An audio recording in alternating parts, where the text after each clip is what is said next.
Finally आप सभी आंगनबाड़ी सेविकाओं का इस नए यूट्यूब चैनल पर एक नई और बहुत ही इन्फॉर्मेटिव जानकारी के साथ मैं फिर से स्वागत करता हूं। आगे जो मैं खबर आपको दिखाने जा रहा हूं उससे आप भी कहीं ना कहीं उस समस्या से परेशान हो रही होंगी और उस खबर से आप लोग भी रिलेट कर पाइएगा।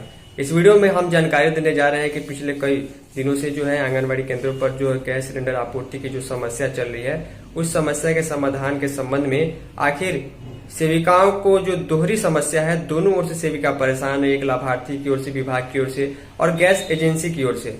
इसके अलावा गैस के अलावा जो सबसे बड़ी समस्या इस भयंकर गर्मी में आंगनबाड़ी केंद्र पर बिजली का कनेक्शन लगा है, बहुत अच्छी बात है लगा है, लेकिन स्मार्ट मीटर है, रिचार्ज नहीं होने के चलते बिजली कटी हुई है और उल्टे जो है सेविकाओं को कैसे भी गर्मी में और कैसे भी बिना गैस सिलेंडर के जो नियमित आपूर्ति नहीं हो पा रही है, चूल्हे पर इस सहायिका को खाना बनाना पड़ रहा है। तो दोनों समस्याओं के बारे में चलिए आगे हम डिटेल में चर्चा कर लेते हैं।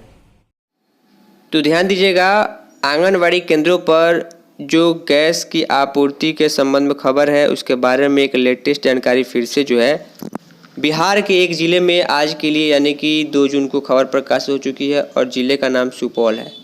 खबर को देखने के साथ ही आप लोग कमेंट जरूर कीजिएगा कि क्या आपके यहाँ भी, आपके ज़िले में, आपके परिजन में भी गैस की इसी प्रकार की समस्या है या समस्या का समाधान होता है। लिखा गया सुपौल के 11 प्रखंडों के 2500 आंगनबाड़ी केंद्रों में 810 पर ही गैस उपलब्ध है और 1700 आंगनबाड़ी केंद्रों में 3 महीने से, 1-2 दिन नहीं, 1-2 महीना नहीं, 3 महीने से रसोई गैस का संकट चल रहा है। चूल्हे पर खाना बन रहा है। यहाँ पर देखिए फोटो में दिखाया गया है कि सिलेंडर तो है लेकिन खाली है और चूल्हा पर ही खाना बन रहा है ताकि बच्चों का पोषाहार बाधित नहीं हो, बच्चों की संख्या बनी रहे। सेविका मजबूर है। आंगनबाड़ी केंद्रों में स्मार्ट प्रीपेड मीटर जो लगा है उसका रिचार्ज भी नहीं है, इसलिए बिजली का इस्तेमाल नहीं हो पा रहा है। तो मुख्यमंत्री जी को, विभाग को इसका संज्ञान जरूर लेना चाहिए। लिखा गया है कि सुपौल जिले के 2439 आंगनबाड़ी केंद्रों में इन दिनों गैस और बिजली की दोहरी समस्या से आंगनबाड़ी केंद्र जूझ रहे हैं। सेविका परेशान हो रही है, लाभार्थी परेशान हो रहे हैं। केवल 810 केंद्रों में ही रसोई गैस उपलब्ध है। 1629 केंद्रों में पिछले 3 महीने से रसोई गैस की समस्या का समाधान नहीं हो पा रहा है। रसोई गैस की आपूर्ति नहीं होने से बच्चों के लिए गर्म और ताज़ा भोजन तैयार करना मुश्किल हो गया है। मजबूरन सेविकाओं को चूल्हे पर भोजन पकाना पड़ रहा है, जबकि कई सेविकाएं अपने निजी गैस कनेक्शन का उपयोग कर बच्चों का पोषाहार तैयार कर रही है। देखिए, सेविका जो है दोनों ओर से विवश है। विवश इसलिए है कि अगर वो सेविका बच्चों को और लाभार्थियों को अगर ये कहेंगी कि हमको गैस सिलेंडर नहीं मिला है, हम राशन नहीं बनाएंगे, तो उधर से अभिभावक अपने बच्चों को भेजना नहीं चाहेंगे, बच्चे केंद्र पर आना बंद कर देंगे, क्योंकि बच्चों को केंद्र पर सिर्फ पढ़ाई नहीं, उनको भोजन भी खिलाना होता है। उनको अंडा, राशन अलग अलग दिन के हिसाब से, मेन्यू के अनुसार से राशन भी खिलाना होता है। तो ये समस्या एक अलग है। अब व्यवस्था के चलते आंगनबाड़ी सेविका कैसे भी मैनेज करके केंद्र पर भोजन पकवा रही है। सहायिका चूल्हे पर ही भोजन पका रही है मेन्यू के हिसाब से। लिखा गया है किशनपुर व निर्मली प्रखंडों में 6 महीने से गैस आपूर्ति बंद है। देखिए, पूरी तरीके से तो बंद कहीं नहीं है, कम या ज़्यादा मिल रहा है लेकिन नियमित नहीं है। दूसरी ओर बिजली का रिचार्ज नहीं होने पर केंद्र की बिजली की व्यवस्था ठप हो चुकी है। देखिए, मैंने आपको हाल ही में दिखाया है कि बिहार के मुख्यमंत्री सम्राट चौधरी के द्वारा जो है वो पटना में समाज कल्याण विभाग की समीक्षात्मक बैठक की गई। उसमें जो योजना है उसको और अधिक बढ़ाने और अधिक से अधिक लाभार्थियों तक लाभ पहुंचाने की बात की गई है। लेकिन इन सारी समस्याओं पर, बिजली मीटर रिचार्ज, मोबाइल की समस्या, मोबाइल रिचार्ज की समस्या, सेविकाओं का मानदेय नहीं मिल रहा उसकी समस्या, गैस सिलेंडर की समस्या, इस पर समाधान के लिए उन्होंने दिशा निर्देश नहीं दिए हैं, जो दुख की बात है।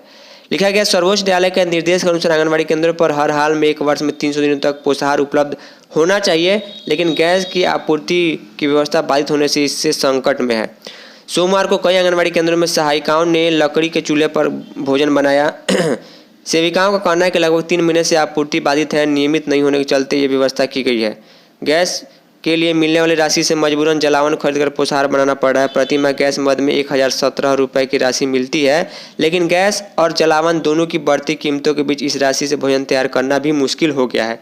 आप लोग ये नोटिस कर रहे होंगे कि जो छोटे मोटे होटल हैं वो होटल भी अब बंद हो चुके हैं। अगर कहीं चल रहे हैं तो काफ़ी महंगे सामान हो चुके हैं, क्योंकि गैस नियमित नहीं मिल पा रहा है। डिजिटल शिक्षा के लिए लगाया गया एलईडी टीवी, यहाँ पर देखिए एलईडी टीवी लगाया गया है, कई जगह वाईफाई लगाया गया है, बिजली का मीटर कनेक्शन भी लगाया गया है। मैक्सिमम जगह ये प्रॉब्लम ये है कि रिचार्ज ही नहीं है बिजली के मीटर में कि सेविका और लाभार्थियों के लिए उसका इस्तेमाल किया जा सके। और उसका लाभ बच्चों को मिले। तो ये लिखा गया कि सब सामान तो लगा है, लेकिन बिजली का मीटर का सरकार रिचार्ज नहीं करा रही है ताकि उसका इस्तेमाल हो, जो बेहद दुख की बात है। अब देखिए, जो जिला आपूर्ति पदाधिकारी है राजीव कुमार कहते हैं, भुगतान संबंधी समस्या थी जो अब दूर कर ली गई है। एचपी गैस के एरिया मैनेजर को सभी केंद्रों पर गैस उपलब्ध कराने का दिशा निर्देश दिया गया है। शेष समस्याओं का भी समाधान किया जाएगा। इसके अलावा जो डीपीओ है सुपौल जिले की अंजू कुमारी, उनका कहना है कि गैस आपूर्ति में आई बाधाओं के कारण समस्या उत्पन्न हुई थी। अब धीरे धीरे इस केंद्रों पर गैस उपलब्ध कराया जा रहा है।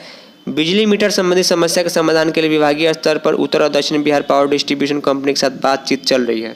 जब तक बातचीत कंप्लीट होगी तब तक आंगनबाड़ी केंद्र पर बिजली की व्यवस्था ठप रहेगी और इसका जिम्मेदार कौन होगा, कोई माई बाप नहीं है। इसके अलावा जो विद्युत विभाग के कार्यपालक अभियंता है, उनका कहना है कि सभी केंद्रों में बिजली की आपूर्ति की जा रही है। जहां कोई भी समस्या उन्हें सूचना मिलती है दूर किया जाता है। समस्या ये है कि रिचार्ज नहीं है, और रिचार्ज नहीं होने की प्रॉब्लम जो है बिजली विभाग की नहीं है, ये सरकार की है। सरकार को चाहिए कि जितने 50 यूनिट का उन्होंने वादा किया था, 50 यूनिट हर महीने का रिचार्ज कर दे, ताकि उतना का इस्तेमाल करके आंगनबाड़ी केंद्रों पर सुविधा लोगों को, लाभार्थियों को दिया जा सके।